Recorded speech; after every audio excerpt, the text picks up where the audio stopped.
Hello everyone. So we're going to go over the HM3 system monitor and power module. We're going to do a brief overview. These system monitors and power modules, they stay in the hospital. Just because we don't want our patients going home with these and adjusting their own settings, that wouldn't be good. So I'm going to go over all of the pump parameters on the clinical home screen in this video, and I'm also going to go over some of the buttons, all right? So the first one I'm going to show you is this silence button here on the left side. And so push that button if you ever have an alarm. It'll silence it. Definitely know what the alarm is all about before you do silence it, so you can intervene appropriately. Let's go over all the settings, okay? So the HM3, unlike the Berlin Heart, is a continuous flow system. So with that said, Berlin Heart is a pulsatile system, and we set pressures to make a membrane move and eject blood out of a outside of the body pump. With HeartMate, on the other hand, it's a continuous flow device. You have a fully internalized pump that has an impeller inside, and that impeller essentially is a flat disc with blades on it. It's a polished disc with blades on it, and as it's spinning, it's sucking blood and propelling it forward.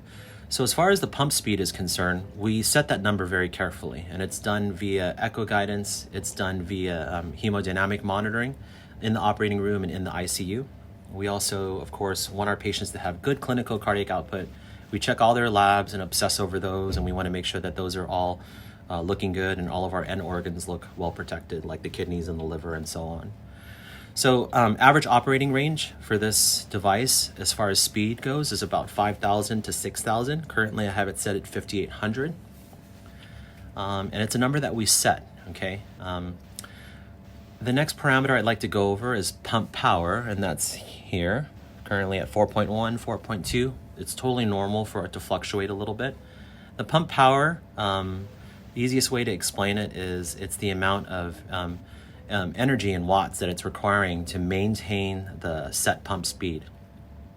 So there are certain things that are going to make that pump power number fluctuate. Okay, it's a lot of it is based on the amount of work that we make the pump do. So the way that we can make the pump do more work is by we can come up on the speed. That's going to consume more power, so power consumption will go up. We can also change our preloading factors as well. So if I give the patient a volume bolus or somehow increase their intravascular status, volume status, the pump power will increase. If I give the patient a diuretic and I drop their preload, well, then it's less work for the pump, right? It doesn't have to do as much work to get the blood moving forward, so my pump power will decrease, okay? So preloading factors play a huge role in pump power.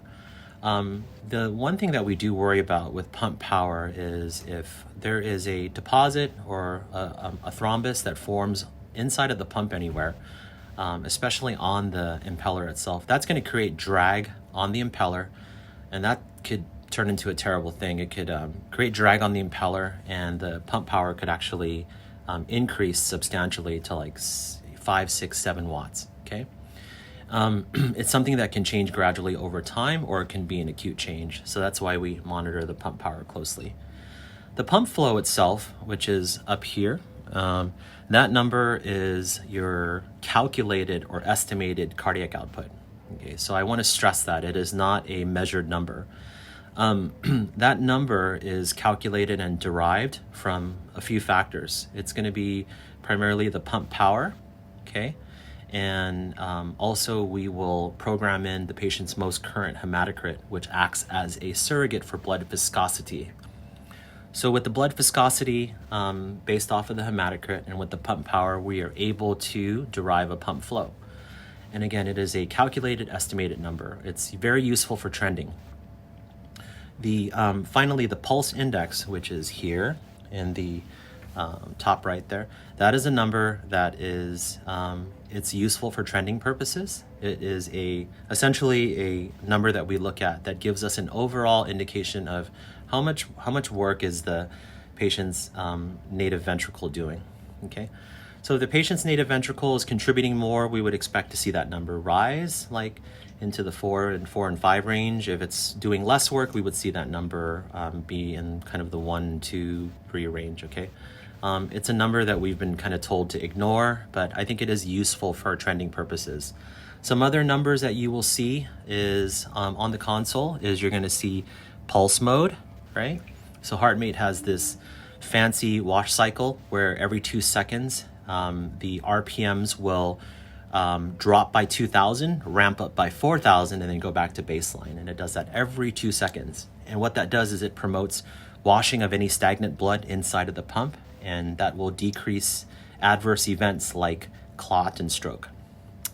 The backup battery needs to be replaced every 2 years. Okay, and so that's just a friendly reminder that we need to replace ours in 23 months.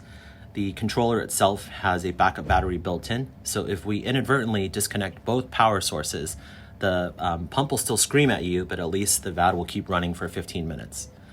So that is a brief overview of all of the pump parameters, and we'll have other videos that will go over the event logs and other types of settings and things that you can do. All right, thanks so much.